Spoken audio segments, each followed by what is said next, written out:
Greetings, my name is Barbara Berry, and this course is on architectural photography. This course is brought to you by Creative Online School. I have enjoyed photography for many years, starting learning from my father back in the film days in his studio. I learned a lot by shooting film, but it really became exciting to me once I switched to digital photography. Digital photography has opened so many doors.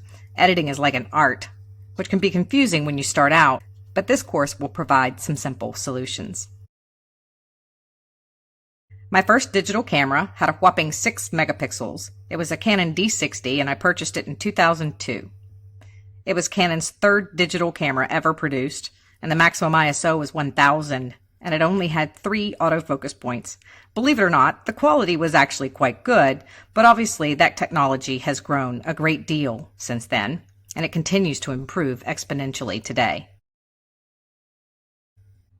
In this course, you will discover how to take your architectural photography to the next level by creating clean, compositionally correct images, and how to take an ordinary image into an extraordinary, professionally finished image, also known as the wow factor.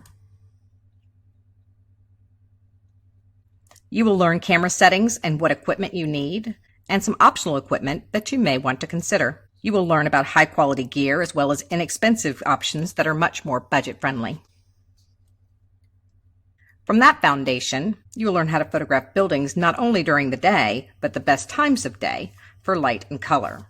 You will also gain an understanding of the obstacles that you're going to face during the day and solutions for them. You will learn what you need to know about photographing buildings at night as well, when you don't have available light, and you'll need to use longer exposures.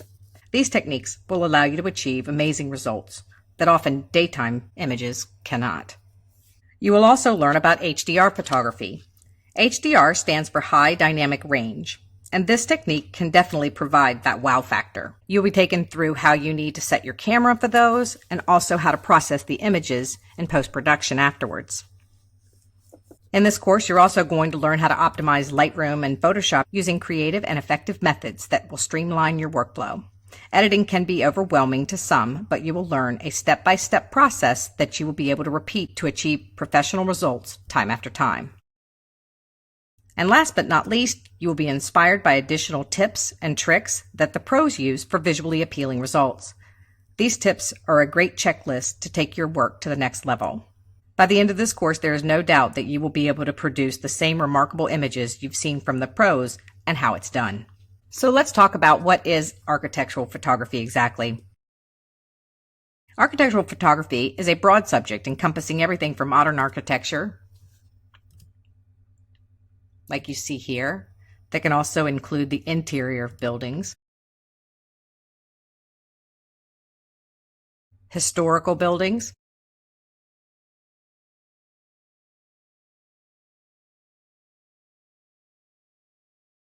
skyscrapers and city buildings,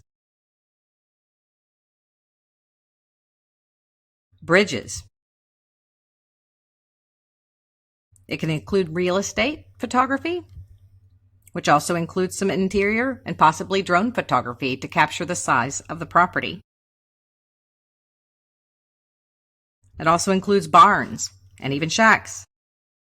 Although there is a broad range of subjects for architectural photography, the principles and techniques that you're going to learn in this course will apply to all of them.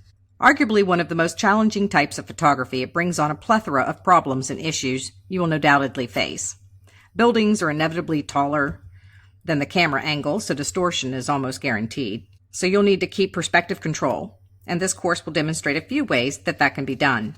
You also need to gain an understanding of converging lines, when to correct them, and also how to leverage them. You will also gain an understanding of depth of field, since the landscape surrounding a building is important to communicate the static harmony and the feel of its environment. All the while you need to be aware of those issues, you also need to focus on the horizon lines and compelling composition. You need a foreground, a middle ground, a background. In other words, you have a lot to think about.